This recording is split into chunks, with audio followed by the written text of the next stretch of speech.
आज देख लो 2026 में दोबारा नीट का पेपर लीक हुआ, दोबारा बच्चों के साथ बहुत ही ज़्यादा गलत हुआ। सभी लोग, आज आपको बहुत बहुत स्वागत है हमारी वीडियो में। ये एकदम लास्ट पार्ट होने वाला है जिसमें हम डिस्कस करने वाले हैं अपने इकोनॉमिक्स का चैप्टर नंबर 3 जिसका नाम है मनी एंड क्रेडिट। यार देखो, इसके पहले वीडियोज़ आई हैं, पार्ट 1, पार्ट 2, पार्ट 3 आया था, ये पार्ट 4 है। देखो यार, सोच रहे हो कि पार्ट बहुत बड़ा होगा, नहीं यार, बस 5-5 मिनट की वीडियो। अगर तुमने अभी तक वो वीडियोस नहीं देखी तो जाके पहले उन वीडियोस को देख लो, उसके बाद आओ और यहाँ पर इसको देख करके फाइनली कंप्लीट करो। देखो, हम लोग चैप्टर बहुत जल्दी पढ़ाते हैं, एकदम कॉन्सेप्ट होता है, वो भी एनसीईआरटी के पॉइंट्स होते हैं यहाँ पे। जो लोग 4-4 घंटे लेके वीडियो बनाते हैं, बट हम उसको 30 मिनट में, मान के अगर पार्ट में डिवाइड होता है 5-10 मिनट के पार्ट में, तो हम लोग बहुत किया तो भाई 25 से 30 मिनट में चैप्टर को फिनिश कराते हैं। अगर वीडियो अच्छी लगी हो तो वीडियो को लाइक करना एक्सप्लेनेशन के बाद। बाकी यार, तुम्हें अगर पूरे क्लास 10 की प्रिपरेशन करनी है तो हमारे चैनल को ज्वाइन करो। टारगेट बैच चल रही है जिसमें सारी चीज़ें फ्री में पढ़ाई जाएंगी, नोट्स वगैरह सारी दी जाएंगी, ठीक है। यूपी बोर्ड हो, इंग्लिश मीडियम या सीबीएसई बोर्ड हो, सबकी तैयारी हमारे चैनल पे कराई जाएगी। एक एजुकेशन पॉइंट, मैं हूँ आपका मेंटर आकर्षित श्रीवास्तव। चलो शुरू करते हैं बिना टाइम वेस्ट किए, ठीक है। देखो, हमने लास्ट टाइम क्रेडिट वगैरह पढ़ लिया था कि क्रेडिट क्या होता है। क्रेडिट कर्ज होता है, ठीक है, जो हम बैंक से लेते हैं, कभी कभार अपने फ्रेंड से भी ले लेते हैं, ठीक है। लेकिन जो क्रेडिट है उसके 2 सेक्टर हैं। क्या है? 2 सेक्टर है। मतलब कि क्रेडिट आप कहाँ से ले सकते हो। एक होता है फॉर्मल सेक्टर जहाँ से आप क्रेडिट ले सकते हो, एक होता है इनफॉर्मल सेक्टर जहाँ से आप क्रेडिट ले सकते हो। चलो यहाँ पे सबसे पहले हम लोग पढ़ने वाले हैं सेक्टर्स ऑफ क्रेडिट, ठीक है। इन इंडिया देखो तो फॉर्मल सेक्टर एक हो जाता है जैसा मैंने तुम्हें बताया, और एक हो जाता है इनफॉर्मल सेक्टर, ठीक है। चलो देखते हैं फॉर्मल सेक्टर क्या होता है। फॉर्मल सेक्टर भैया वो सेक्टर होता है जिसमें हम लोन लेते हैं। भाई क्रेडिट क्या होता है? लोन होता है, पैसा होता है। नहीं पता तो यार पिछली वीडियो देख के कंफर्म कर लो, ठीक है। देखो, जो क्रेडिट है उसको लोन कहते हैं। क्या कहते हैं? लोन कहते हैं, ठीक है। जो लोन यानी पैसा जो है हम कोऑपरेटिव सोसाइटी या बैंक से लेते हैं, ठीक है। कोऑपरेटिव इंस्टीट्यूशन वगैरह बने होते हैं, या तो तुम उससे पैसे ले रहे हो या बैंक वगैरह में जा करके डॉक्यूमेंट रिक्वायरमेंट जो भी है तुम्हारी, वो फुलफिल करके तुम पैसे बैंक से ले रहे हो, ठीक है। तो वो आ जाता है फॉर्मल सेक्टर में। यानी कि जब मैं कोऑपरेटिव या बैंक से लोन लेता हूं तो उसे कहते हैं कि this is the activity comes under the formal sector, ठीक है। लेकिन फॉर्मल सेक्टर को आरबीआई यानी रिजर्व बैंक ऑफ इंडिया क्या करता है? सुपरवाइज करता है। क्या करता है? सुपरवाइज करता है। जो भी फंक्शनिंग होती है बैंक में उसको कौन सुपरवाइज करता है? कौन मतलब चेकआउट करता है कि इसमें कितना लोन दिया जा रहा है, उस लोन पे कितना इंटरेस्ट है, क्या एक्सप्लॉयटेशन तो नहीं किया जा रहा है, लोगों को ज़्यादा इंटरेस्ट रेट पे लोन तो नहीं दिया जा रहा है। ये सबको सुपरवाइज करने का काम क्या है? आरबीआई का है। किसका काम है?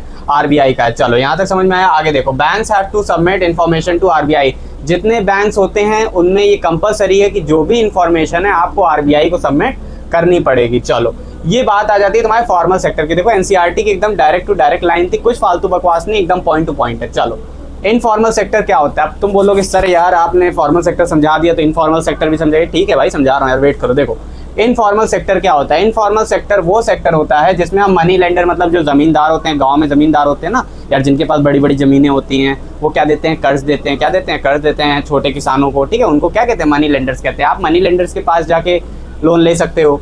ट्रेडर्स के पास आप जाकर, व्यापारी लोग जो हैं उनके पास पैसे बहुत होते हैं, उनसे आप लोन लेते हो। किसी एम्प्लॉयर मतलब अपने साथ के किसी से लेते हो, ठीक है। फ्रेंड या रिलेटिव यानी रिश्तेदारों या दोस्त यार से तो तुम पैसे लेते ही रहते हो, बट दोस्त से कैसे पैसे लोगे? वो तो खुद ही जेब उसकी खाली रहती है, ठीक है, बट कोई बात नहीं। अगर हम फ्रेंड या रिलेटिव या मनी लेंडर या ट्रेडर या एम्प्लॉयर से हम पैसे लेते हैं, इस टाइप के जगह से हम पैसे अगर लेते हैं, क्रेडिट लेते हैं, तो वो इनफॉर्मल सेक्टर के अंदर आता है। बोलो समझ में आया कि नहीं? ठीक है, नेक्स्ट देखो, there is no organisation which supervise the functioning. यहाँ पर कोई ऑर्गेनाइजेशन नहीं होती है कि जो चेक करे कि भाई इसमें इंटरेस्ट रेट क्या है, लोन कब पे हो रहा है। जो लोग लोन दिए हैं, जैसे मनी लेंडर ने लोन एक छोटे किसान को दिया है, तो मनी लेंडर उस पर कितना इंटरेस्ट ले रहा है छोटे किसान से? ज़्यादा तो नहीं ले रहा है। या पैसा का जो रीपेमेंट का ऑप्शन है वो क्या है स्मॉल फार्मर के लिए, ये सब चीज़ें बिल्कुल भी आरबीआई नहीं सुपरवाइज कर रहा है, ना ही कोई और गवर्नमेंट ऑफिशियल सुपरवाइज कर रहा है, ठीक है। अब देखो, ये सब क्या है, यहाँ पर अगर कोई ऑर्गेनाइजेशन प्रैक्टिस मतलब सुपरवाइज नहीं कर रही है फंक्शनिंग को, तो क्या होता है? कुछ मैल प्रैक्टिसेस होते हैं, जैसे कि भाई लोग आपसे पैसा वापस लेने के लिए कुछ भी कर सकते हैं, वो चाहे तो आपको मार भी सकते हैं, ठीक है। ये सब चीज़ें आपको इनफॉर्मल सेक्टर में देखने के लिए मिलती है। जहाँ तक कि होता भी है, फ्रेंड्स रिलेटिव्स वगैरह अगर तुम्हारे पैसे तुमने टाइम पे उनके नहीं दिए हैं तो क्या होता है कि वो आकर के घर पे धमकाते भी हैं। और यहाँ पर आरबीआई वगैरह या कोई भी ऑर्गेनाइजेशन तो है नहीं, तो रोक लगाने की कोई बात ही पैदा नहीं होती। चलो, here banks and cooperatives should increase their lending in rural areas. भाई रूरल एरियाज में लोगों को कर्ज लेना पड़ता है क्योंकि लोग गरीब हैं, किसान जो है वो क्या है? गरीब है, तो उनको क्या है कि उनको लोन लेना पड़ता है, ठीक है। तो बैंक्स जितने हैं और जितने कोऑपरेटिव सोसाइटी हैं उनको ट्राई करना चाहिए कि वो अपनी डिमांड तो अपनी लैंडिंग कहाँ पर इंक्रीज़ करें? रूरल एरियाज़ में। कहाँ पर इंक्रीज़ करें भाई? रूरल एरियाज़ में। चलो यार आगे बढ़ते हैं। आगे हम पढ़ने वाले हैं सेल्फ हेल्प ग्रुप के बारे में। फॉर द पुअर, गरीब लोगों के लिए बना है SHG। SHG का फुल फॉर्म क्या है जल्दी बताओ। SHG का फुल फॉर्म होता है सेल्फ हेल्प ग्रुप। बोलो कमेंट में बताओ यार कि सेल्फ हेल्प ग्रुप किस किस काम में आ सकता है। ठीक है, सेल्फ हेल्प ग्रुप तुमने कभी देखा है कि नहीं देखा है यार, कमेंट करके बताओ। फिलहाल मैं तुम्हें एक बात बताता हूँ। अभी हाल ही में, आज की बात है, प्रेजेंट टाइम आज की डेट है May 13, ठीक है, आज 13 मई है और मैं रात का टाइम हो रहा है जब मैं ये वीडियो शूट कर रहा हूँ। मैं तुमको बता दूँ अभी नीट का पेपर लीक हुआ है। क्या हुआ है? नीट का पेपर लीक हो गया है। अब लाखों बच्चे रह गए। कोई 1 साल तैयारी किया था, कोई 2 साल तैयारी किया था, कोई 3 साल तैयारी किया था, किसी का लास्ट अटेम्प्ट था। जानते हो ना 3 साल मिलते हैं नीट या जेईई पेपर के लिए। तो यार देखो किसी का लास्ट अटेम्प्ट था, लेकिन एग्ज़ाम जो था, नीट का एग्ज़ाम जो था, वो पेपर जो था लीक हो गया, जिससे एग्ज़ाम रद्द हो गया। भाई जितने लोग तैयारी करे थे वो सब रह गए। अरे यार एक बात मुझे तुम बताओ कि ये जो पेपर लीक हो रहा है ये किसकी वजह से हो रहा है? भाई ये अगर कोई भी स्कूल में कुछ गलत काम हो रहा है तो क्या प्रिंसिपल को नहीं पता होगा? प्रिंसिपल को सब जानकारी होती है कि स्कूल में क्या हो रहा है। ठीक है, अगर नकल भी हो रही है स्कूल में तो उसकी भी जानकारी प्रिंसिपल के पास रहती है। तो क्या लगता है तुमको, देश में पेपर लीक हो रहा है, कौन पेपर लीक करा रहा है, इसकी जानकारी क्या गवर्नमेंट के पास नहीं होगी? सब इन्फॉर्मेशन होगी उनके पास, बट कोई एक्शन नहीं लिया जाता है। क्योंकि तुम देख सकते हो नीट का पेपर 2017 में भी लीक हुआ था, 2024 में भी लीक हुआ था, लेकिन उसके कल्प्रिट्स क्या आज जेल में हैं? नहीं, सब बाहर घूम रहे हैं। और आज देख लो 2026 में दोबारा नीट का पेपर लीक हुआ, दोबारा बच्चों के साथ बहुत ही ज़्यादा गलत हुआ, जो कि नहीं होना चाहिए था। बट क्या कर सकते हैं, कोई बात नहीं। चलो आगे कंटिन्यू करते हैं फिलहाल अपना टॉपिक।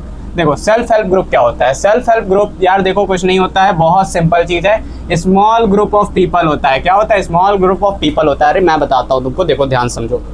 गाँव में या टाउन्स में, छोटे छोटे शहरों में क्या होता है, नेबरहुड में आस पड़ोस में क्या होता है, कुछ लोग क्या करते हैं, इकट्ठे हो जाते हैं। क्या करते हैं? इकट्ठे हो जाते हैं और छोटा सा एक ग्रुप बना लेते हैं, अपना छोटा सा एक ग्रुप बना लेते हैं। उसी ग्रुप को क्या कहते हैं? Self help group.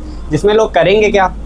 जिसमें लोगों के पास जितना पैसा होगा, भाई सेविंग के लिए मेरे पास 25 रुपये 30 रुपये जितना होगा, मैं उस ग्रुप में डोनेट करूंगा। क्या करूंगा? डोनेट करूंगा। ठीक है, दूंगा। उसमें 25 से 30 मेंबर रहेंगे सेल्फ हेल्प ग्रुप में। ठीक है, जो भी पर्सन सेविंग करता है वो अपने पास से 25 से 100 रुपये या इससे ज़्यादा भी अगर वो देने में कैपेबल है तो वो उतना देता है। ठीक है, ये पैसा क्या होगा? स्टोर होता जाएगा। क्या होता जाएगा? स्टोर होता जाएगा। अब वो पैसा अगर स्टोर होता जा रहा है तो अगर इन टाइम अगर आपको कोई दिक्कत फंसती है तो आपको वही पैसे से क्या मिल जाता है? लोन मिल जाता है। क्या मिल जाता है? लोन मिल जाता है। अब बोलोगे सर लोन तो यार बैंक भी दे रहा है, कोऑपरेटिव भी दे रहे हैं, इनफॉर्मल सेक्टर में ये फ्रेंड्स भी हैं, मेरे रिलेटिव्स भी हैं, मैं रिश्तेदारों से ले लूँगा, मैं सेल्फ हेल्प ग्रुप का इस्तेमाल क्यों करूँगा? तो यार देखो मैं बता दूँ सेल्फ हेल्प ग्रुप के एडवांटेज क्या है। अभी तुम एडवांटेज पढ़ोगे ना तुम्हें समझ में आएगा। देखो सेल्फ हेल्प ग्रुप क्या करता है? बोरोवर्स को हेल्प करता है to overcome the problem of lack of collateral. भाई तुम्हारे पास अगर कोलेटरल नहीं, पिछली वीडियो में बताया था, ध्यान से सुनना। कोलेटरल मतलब सिक्योरिटी, मतलब अगर मुझे कर्ज लेना है, मुझे क्रेडिट लेना है तो बैंक क्या मांगेगा? कोलेटरल मांगेगा, सिक्योरिटी मांगेगा कि भाई तुम्हारे पास ज़मीन है, तुम्हारे पास गहना है, तुम्हारे पास नौकरी है, तो उसके बिहाफ पर मैं तुमको लोन दूंगा। भाई किसी के पास नहीं है कुछ तो उससे लोन कैसे मिलेगा? तो भाई यहाँ पर कोई बैंक नहीं देगा लोन। ठीक है, रिश्तेदार के पास अगर तुम जाओगे तो वो भी तुम्हें हो सकता है पैसा देने के लिए मना कर दे। लेकिन सेल्फ हेल्प ग्रुप में क्या होता है, आपको कम से कम लो इंटरेस्ट पे बिना कोलेटरल के आपको लोन दे दिया जाता है। ठीक है, और आप इसको रीपे कर सकते हो। ठीक है, अपने हिसाब से जैसे भी आपके पास इनकम जनरेट होती है वैसे वैसे आप कर सकते हो धीरे धीरे। देखो मैंने जैसा कि बताया लो इंटरेस्ट पे लोन रहता है। SHG are building block of rural areas, rural poor. भाई गांव में जितने गरीब लोग होते हैं उनके लिए बिल्डिंग ब्लॉक का काम करता है, मतलब कि वहाँ पे डेवलपमेंट का एक तरीके से SHG काम कर रहा है। भाई फाइनेंशियल सपोर्ट दे रहा है गाँव को। यार तुम नहीं देख लो। चलो, it help women to become financially self reliant. देखो इसमें क्या होता है, वुमेन्स भी ज़्यादातर पार्टिसिपेट करती हैं। ठीक है, SHG में वुमेन्स ज़्यादातर पार्टिसिपेट करती हैं और वो फाइनेंशियली सेल्फ रिलायंट हो जाती हैं, मतलब उनको पैसों के लिए किसी पर डिपेंड नहीं होना पड़ता, या जो भी उनके घर की दिक्कतें हैं वो अपने ये SHG के पैसे से सॉल्व कर सकती हैं, यानी सेल्फ हेल्प ग्रुप के पैसे सॉल्व कर सकती हैं। भाई रेगुलर मीटिंग होती है। ठीक है, रोज़ाना मीटिंग होती है, एक दूसरे के घर में जाकर होती है। और मैंने जैसे बताया कि पड़ोस में ही ये ग्रुप बनाया जाता है। ठीक है, तो रेगुलर मीटिंग होती है जहाँ पर क्या डिस्कस किया जाता है? इशू डिस्कस किया जाता है हेल्थ पर, न्यूट्रिशन पर, डोमेस्टिक वायलेंस वगैरह हो रहा है एक्सेट्रा, इन सब चीज़ों पर वहाँ पे क्या किया जाता है? डिस्कशन किया जाता है। तो फाइनली देखो यार तुम्हारा चैप्टर होता है यहाँ पे ख़त्म। पार्ट 4 था ये, एंड था। इसके बाद इस चैप्टर में कुछ नहीं बचा है। बोर्ड एग्जाम की पूरी तैयारी हम लोग करा रहे हैं यार। हमारा पूरा टारगेट है कि आपको बोर्ड में 90+ मार्क्स आपके आएँ, ठीक है। देखो मैं झूठ वादा नहीं करूँगा, जो भी करूँगा एकदम सच वादा करूँगा। सोशल में यहाँ पढ़ा रहा हूँ, क्लास 10th की बायोलॉजी मैं यहाँ पे कवर करने की कोशिश पूरी करूँगा, ठीक है, पूरी कवर करूँगा। टाइम से पहले आपका सिलेबस कंप्लीट करवाऊँगा। और आप बहुत ज़्यादा कंफ्यूज होते होगे कि कौन सा ऑनलाइन चैनल बेस्ट है पढ़ने के लिए, तो वो सारी चीज़ें मैं आपको यहाँ प्रोवाइड करूँगा। मैं सारी चीज़ें बताऊँगा कि अगर तुम्हें ऑनलाइन तुम तैयारी कर रहे हो तो कौन कौन सब्जेक्ट कौन से चैनल पे जाके पढ़ सकते हो, कैसे नोट्स बना सकते हो। यार देखो पढ़ते सब हैं, लेकिन पढ़ने का सही तरीका सबको नहीं पता है। वो सारी चीज़ें मैं तुमको एक्सप्लेन करूँगा। वीडियो अच्छी लगी हो तो वीडियो को लाइक कर देना। चैनल पे बने रहने के लिए चैनल सब्सक्राइब करो यार। अभी तो ये यहाँ खत्म हुआ है, अब नेक्स्ट चैप्टर पे आएंगे। और नेक्स्ट मैं सोच रहा हूँ कि ज्योग्राफी कंटिन्यू करें या यही इकोनॉमिक्स कंटिन्यू करें। जैसा हो यार कमेंट करके बताना। वीडियो कैसी लगी ये बताना। और हम लोग अपने चैनल पे